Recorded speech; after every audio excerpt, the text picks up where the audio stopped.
এতটুকু একটা খাসির দাম বলে 12,000 টাকা। গরু ছাগল দিব। আমাদের মতো এরকম অনেকেই আসছে এখানে গরু ছাগল কেনার জন্য। বড় একটা হাট বসে, আর সেজন্য আমাদের এখানে আসা। আসলে এই মুরগিটা 2-2.5 কেজি কিনা। ধরে দেখলাম যে না, এখানে আবার সবজি বাজার। এই বাজারে আবার সবজি একটু স্বাচ্ছন্দ্যে চলতে পারতাম। যাই হোক, দাম বেশি হলেও নিতে হবে, কম হলেও নিতে হবে, কারণ এগুলো এতটুকু একটা খাসির দাম বলে 12,000 টাকা। গরু ছাগলের হাটে গরু ছাগলের দাম খুব চড়া, আর সেজন্য আমাদের এখানে আমরা কোরবানি দিব। আমাদের মতো এরকম অনেকেই আসছে এখানে গরু ছাগল কেনার জন্য। এতটুকু একটা খাসির দাম বলে 12,000 টাকা। গরু ছাগলের হাটে গরু ছাগলের দাম খুব চড়া। গতবারের তুলনায় এবার মনে হয় গরু ছাগলের দাম একটু বেশি। আসসালামু আলাইকুম, সবাই কেমন আছেন? আশা করি সবাই ভালো আছে। আজকে আমরা চলে আসছি আমাদের রংপুরের মধ্যে সবচেয়ে বড় হাট যেখানে বসে সেখানে। আমরা এই ছাগলটার দামাদামি করতেছিলাম। এই ছাগলটার বলে 2টা দাঁত হয়েছে। এই ছাগলটার দাম 12,000 টাকা। 12,000 টাকার 1 টাকা কমও হবে না, বেশিও না। যদি আমরা ছাগলটা নেই তাহলে আমাদের এই দামেই নিতে হবে। আমরা অবশ্য এমনিতেই ছাগলটার দাম করতেছিলাম।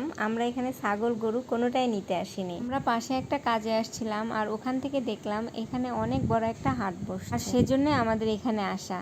আমরা এখানে ছাগল বা গরু কোনোটাই কেনার জন্য আসিনি। আমাদের এখনো সামর্থ্য হয়নি কোরবানি দেওয়ার মতো। ইনশাআল্লাহ আল্লাহ যদি সামর্থ্য দেয় তাহলে আগামীতে আমরা কোরবানি দিব। আমাদের মতো এরকম অনেকেই আসছে এখানে গরু ছাগল কেনার জন্য।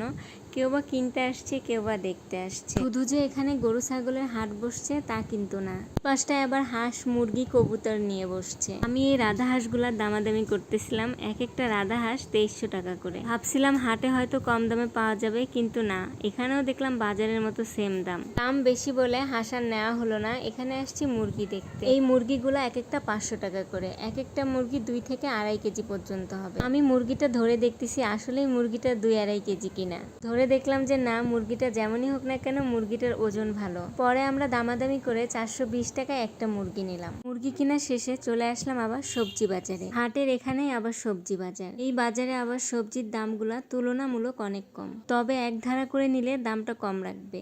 এক ধারা বলতে 5 কেজিকে বোঝায়। তবে একসাথে 5 কেজি সবজি তো অনেক বেশি, এত সবজি তো আমাদের প্রয়োজন নেই। সেজন্য আমি অল্প অল্প করে কিছু সবজি নিলাম। এবার আসলাম আদা রসুন পেঁয়াজ নিতে। সামনে যেহেতু ঈদ, তাই এই জিনিসগুলো খুব বেশি প্রয়োজন। গতকালকেই পেঁয়াজ নিয়ে গেলাম 80 টাকা করে, আজকে আবার 100 টাকা। প্রতিদিনই দাম বাড়তেছে। নিত্য প্রয়োজনীয় জিনিসের দামগুলো যদি একটু কম হতো তাহলে আমরা মধ্যবিত্তরা একটু স্বাচ্ছন্দ্যে চলতে পারতাম। যাই হোক, দাম বেশি হলেও নিতে হবে, কম হলেও নিতে হবে, কারণ এগুলো ছাড়া তো আমাদের চলে না। দাম বেশি হলে পরিমাণটা একটু কমে যায়, এই আর কি। তাই পেঁয়াজ রসুন আদা সবকিছু থেকেই অল্প অল্প করে নিলাম। এবার আসলাম কিছু মাটির জিনিস দেখার জন্য। এখানে মাটির জিনিসেরও হাট বসে, যেদিন হাটবার সেদিন। হাটবার ছাড়াও এখানে মাটির জিনিস পাওয়া যায়, তবে পরিমাণে অনেক কম। হাটের দিনগুলোতে মাটির জিনিসগুলো অনেক বেশি পাওয়া যায় আর মূল্য একটু কম থাকে। আমি এখান থেকে কিছু মাটির বাটনা পিসনি আর মাটির হাঁড়ি দেখতেছি। মাটির এই বাটনাগুলো আমার অনেক বেশি প্রয়োজন হয়। মাছ ধোয়ার কাজে বলেন আর ভর্তার কাজে বলেন, সব কাজে এই জিনিসটা লাগে।